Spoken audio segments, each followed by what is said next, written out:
Hello friends, welcome to my channel green house. और आज की इस वीडियो में मैं आपके साथ शेयर करने वाली हूँ कि आप बहुत ही आसानी से घर पर ही एक बहुत ही पावरफुल कंपोस्ट कैसे तैयार कर सकते हैं। एक पावरफुल खाद आप अपने पौधे के लिए कैसे बना सकते हैं। फ्रेंड्स, वैसे तो काफ़ी सारे फर्टिलाइज़र हैं, लेकिन हमारे पौधे के लिए कंपोस्ट एक बहुत ज़रूरी पार्ट है। अगर आप अपने पौधे को कंपोस्ट नहीं देते हैं तो पौधा जो है वो काफ़ी सारे फर्टिलाइज़र, खाद अगर आप मार्केट का दे रहे हैं, कोई भी ऑर्गेनिक या फिर केमिकल, तो आपका जो पौधा है वो कुछ बेजान सा दिखाई देता है। तो हमें महीने में कम से कम एक बार अपने पौधे में कोई ना कोई कंपोस्ट ज़रूर डालना चाहिए, क्योंकि कंपोस्ट के कई सारे फ़ायदे हमारे पौधे के ऊपर। काफ़ी सारे ऐसे लोग हैं जो मार्केट से कंपोस्ट नहीं खरीद पाते हैं और नहीं ले पाते हैं, तो अगर उनके पास गार्डन है तो वो बहुत ही आसानी से कंपोस्ट अपने पौधे के लिए घर पर ही बना सकते हैं। फ्रेंड्स, किसी भी पौधे की मिट्टी को बनाते समय यानी कि पॉटिंग मिक्स को बनाते समय उसके अंदर कंपोस्ट डालना बहुत ज़रूरी होता है, क्योंकि कंपोस्ट के कई सारे फायदे हैं। कंपोस्ट आपके पौधे को न्यूट्रिशन तो देता ही है। कंपोस्ट डालने से जो मिट्टी है इसकी फर्टिलिटी बहुत अच्छी होती है, मिट्टी का स्ट्रक्चर बहुत अच्छा होता है। ये मिट्टी को हमेशा हल्का मॉइस्ट रखता है और ये बहुत लंबे टाइम तक पानी को अपने अंदर स्टोर भी नहीं करता है। तो जब भी हम किसी पॉटिंग मिक्स में इसको मिलाते हैं, कोई भी कंपोस्ट मिलाते हैं, तो इससे जो पॉटिंग मिक्स है वो बहुत अच्छी हो जाती है। तो हमेशा किसी भी पॉटिंग मिक्स को मिलाते समय आप कम से कम 40 से 50% जो कंपोस्ट है उसको ज़रूर डालें।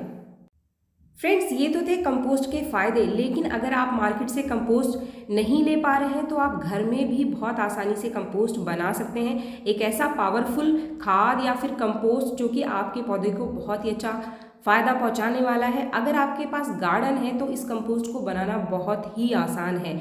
इसको बनाने के लिए आपको कुछ भी मेहनत करने की ज़रूरत नहीं है।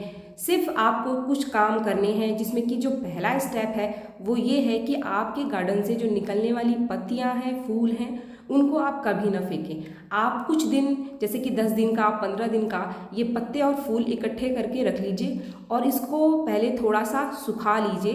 गीले पत्तों को हमें कंपोस्ट नहीं करना है, हमें इनको पहले सुखा लेना है। सुखा लेने से इसके अंदर अगर कोई कीड़े वगैरह हैं तो वो ख़त्म हो जाते हैं, और जब हम इसकी कंपोस्टिंग करते हैं तो इसके अंदर कोई फंगस भी नहीं लगता है। तो इस तरीके से आप कुछ दिन का पत्ता और फूल सूखा हुआ इकट्ठा कर लीजिए। दूसरे स्टेप में आपको ज़रूरत पड़ेगी एक कंटेनर की।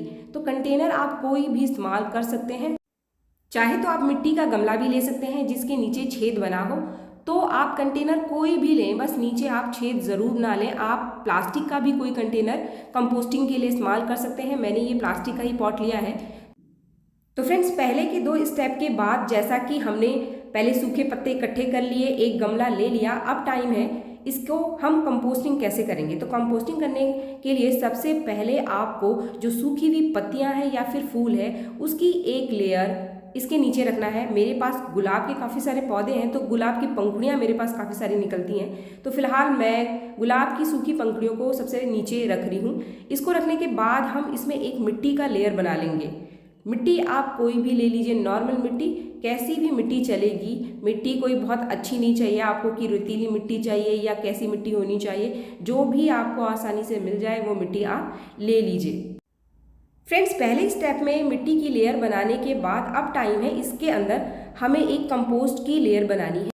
और इस काम के लिए जो सबसे बढ़िया कंपोस्ट होता है वो होता है गोबर की खाद।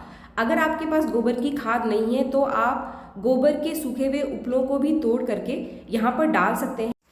गोबर की खाद ना होने पर आप वर्मी कंपोस्ट का इस्तेमाल भी यहाँ पर कर सकते हैं। आप वर्मी कंपोस्ट की एक लेयर बना लीजिए। लेकिन अगर आपके पास घर में वर्मी कंपोस्ट भी नहीं है तो आपको यहाँ पर सिर्फ मिट्टी की लेयर ही बनानी है सूखे हुए पत्ते डालने के बाद। और वीडियो के आखिर में मैं आपको बताऊंगी कि ऐसे कंपोस्टिंग में आपको कौन सी चीज़ डालनी है जिससे कि आपकी कंपोस्टिंग फास्ट हो जाएगी और आपका जो कंपोस्ट है वो तैयार हो जाएगा।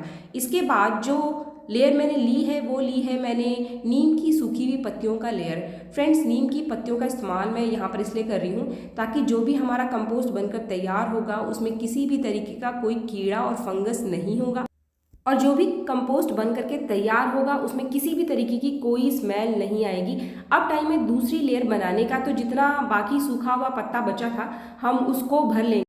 अगर आपके पास जो सूखे हुए पत्ते हैं और फूलों की मात्रा कम है तो आपको सिर्फ एक ही लेयर बनानी है। अगर आपके पास मात्रा बहुत ज़्यादा है, आप ज़्यादा कंपोस्टिंग एक साथ करना चाहते हैं, तो आप 2-3 लेयर में इस पूरे प्रोसेस को आपको करना है।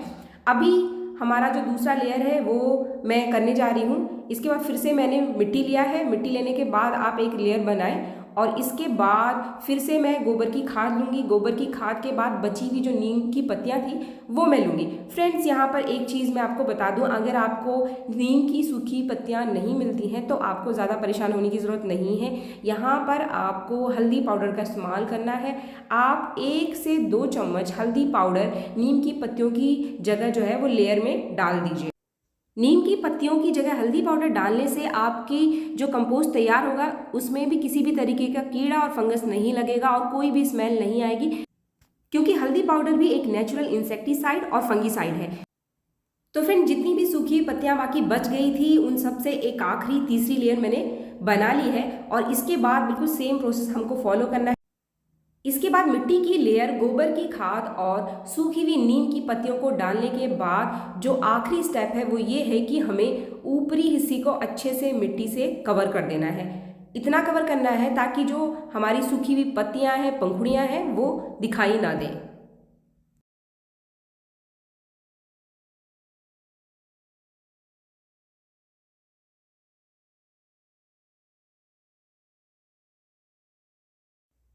तो फ्रेंड्स, सारी चीज़ों को भरने के बाद, सारी लेयर कंप्लीट करने के बाद जो ऊपरी हिस्सा है इसको मैंने अच्छे से मिट्टी से कवर कर दिया है। अब टाइम है इसको पानी देने का।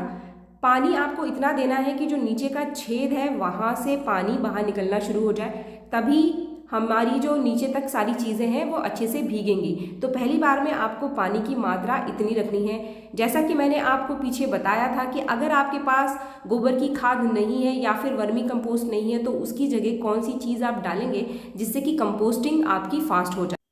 फ्रेंड्स, पहली बार इसको पानी देने के बाद आपको ये जो पॉट है इसको तेज़ धूप वाली जगह पे रखना है। आपको शेड में रखने की ज़रूरत नहीं है, जहाँ पर भी अच्छी धूप आती हो आप इसको रख दीजिए। अगर आप इसको ऐसी जगह पे रखेंगे जहाँ पर धूप नहीं आती है, तब भी आपकी जो कंपोस्ट में बनाया है इसमें डिकम्पोजिशन का प्रोसेस होता रहेगा और तब भी आपका कंपोस्ट बन करके तैयार हो जाएगा। लेकिन अगर आप इसे तेज़ धूप वाली जगह पे रखेंगे तो इसमें डिकम्पोजिशन का प्रोसेस काफ़ी तेज़ हो जाएगा और आपका कंपोस्ट जल्दी बनकर तैयार हो जाएगा। अब जैसे ही आपका ये जो पहला पानी हमने डाला है ये सूख जाए और आपको मिट्टी हल्की सी सूखी दिखाई दे और आपने इसकी लेयरिंग बनाते समय इसके अंदर कोई भी कंपोस्ट नहीं डाला, जैसे कि गोबर की खाद और वर्मी कंपोस्ट, तो आपको देना है इसको दही का पानी। और दही का पानी आपको बस उतना ही देना है जितना में ये अच्छे से मॉइश हो जाए। बहुत ज़्यादा पानी नहीं देना है, इतना पानी नहीं देना है कि ये छेद से जो भी आप पानी दें वो बाहर निकलने लग जाए। बस इसको आपको दही के पानी से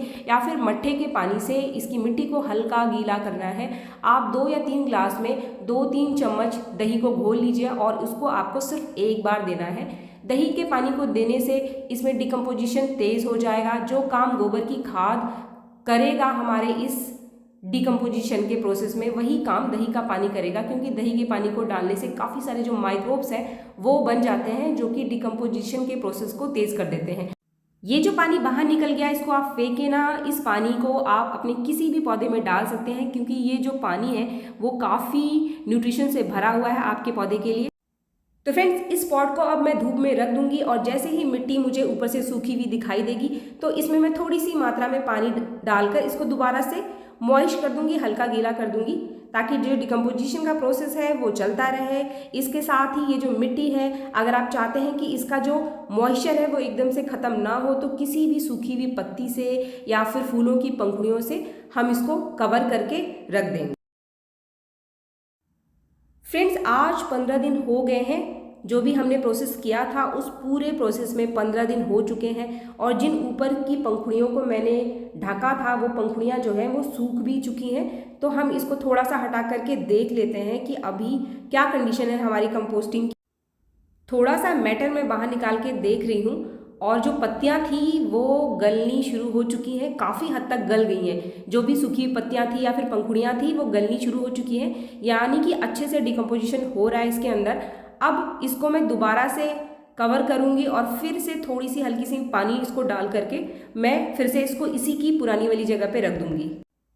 फ्रेंड्स, अब अगले 15 दिन बाद हम इसको फिर से चेक करेंगे और जब भी बीच में आपको लगे कि ये काफ़ी हद तक सूख गया है तो थोड़ा सा पानी आप इसके अंदर डाल दीजिए और इस पूरे पॉट को आपको धूप में ही रखना है। तो मिलते हैं 15 दिन बाद। तो चलिए देखते हैं, और हमारा जो कंपोस्ट है वो मुझे लगता है कि पूरी तरीके से तैयार हो चुका है। आगे हमें इसको कैसे अपने पौधे में डालना है और इस्तेमाल करने से पहले आपको किन चीज़ों का ध्यान रखना है, तो आगे मैं ये सारी जानकारी आपको देने वाली हूँ। इसके लिए सबसे पहले जो चीज़ों से हमने इसको कवर किया था उसको आप हटा लीजिए, और हटाने के बाद जो पूरा का पूरा मैटर है इसको हम अच्छे से इसी पॉट के अंदर एक दूसरे के साथ मिक्स कर लेंगे।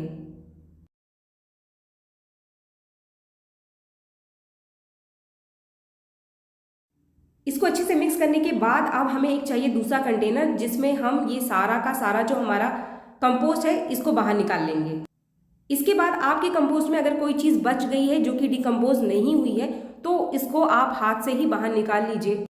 फ्रेंड्स, इसके बाद आखिरी स्टेप, इसको इस्तेमाल करने से पहले जो आखिरी और बहुत ज़रूरी स्टेप है उसको आप फॉलो ज़रूर करें। वो ये है कि जो हमारा कंपोस्ट बनकर तैयार हुआ है वो हल्का मॉइश है, तो इसको इस्तेमाल करने से पहले हम इसको 1-2 दिन अच्छे से धूप में सुखा लेंगे। इसके साथ ही हम यहाँ पर इस्तेमाल करने वाले हैं हल्दी पाउडर। हम इसमें 2-3 चम्मच हल्दी पाउडर डाल देंगे, क्योंकि अगर इसके अंदर कोई भी हार्मफुल पेस्ट बन गया है हमारे कंपोस्ट के अंदर तो इसको डालने से वो भी ख़त्म हो जाएगा। इसके साथ इन हल्दी पाउडर को डालने के बाद आप इसको अच्छे से मिक्स करें। मिक्स करने के बाद इसको मैं तेज़ धूप वाली जगह पे रख दूंगी। मुश्किल से 1 या 2 दिन ही आपको इसको धूप में रखना है। फ्रेंड्स, हल्दी पाउडर मैंने अच्छे से मिक्स कर दिया है, अब इसको मैं तेज़ धूप वाली जगह पे रख दूंगी। तो फ्रेंड्स, 2 दिन बाद जो हमारा कंपोस्ट है वो बिल्कुल रेडी हो गया है। आप इसको लंबे टाइम तक स्टोर करके भी रख सकते हैं, क्योंकि जब आप इसको सूखने के बाद स्टोर करके रखेंगे तो इसके अंदर कोई भी हार्मफुल पेस्ट नहीं बनेगा और जितने दिन चाहे आप इसको स्टोर करके रख सकते हैं। ये जो हमारा कंपोस्ट बनकर तैयार हुआ है ये एक बहुत ही यूज़फुल और बहुत ही स्ट्रॉन्ग खाद बनकर के तैयार हुआ है। इसको आप सीधे अपने पौधे की मिट्टी में डाल सकते हैं। 2 से 3 मुट्ठी आप अपने पौधे की पॉट के हिसाब से इसको महीने में 20 दिन में एक बार दे सकते हैं। इसके साथ ही आप इसको पॉटिंग मिक्स में भी मिला सकते हैं। आपके पास अगर वर्मी कंपोस्ट या फिर गोबर की खाद नहीं है तो इसको पॉटिंग मिक्स में मिलाने के लिए भी इस्तेमाल आप कर सकते हैं। इसमें नाइट्रोजन की, पोटाशियम की, फास्फोरस की बहुत अच्छी मात्रा है। इसके साथ ही इसमें कई सारे ऐसे माइक्रो न्यूट्रिएंट्स हैं जो कि इसको डालने से आपके पौधे को मिल जाएगा। तो अगर आपके पास कोई भी कंपोस्ट नहीं है और आपके पास गार्डन है तो आप सिर्फ उनके वेस्टेज को इकट्ठा करें, उनकी पत्तियों को, सूखे हुए फूलों को इकट्ठा करें, उनको आप कभी ना फेंकें और उनको मिलाकर ही आप अपने गार्डन के लिए एक बहुत ही बढ़िया ऑर्गेनिक कंपोस्ट तैयार कर सकते हैं। इस कंपोस्ट को बनाने में मुश्किल से आपको 1 महीने का टाइम लगेगा। तो फ्रेंड्स, वीडियो अगर आपको पसंद आया तो एक लाइक ज़रूर करें और मेरे चैनल को आपने अब तक सब्सक्राइब नहीं किया है तो मेरे चैनल को सब्सक्राइब भी ज़रूर कर लें। मिलते हैं मेरे नेक्स्ट वीडियो में, तब तक के लिए थैंक यू।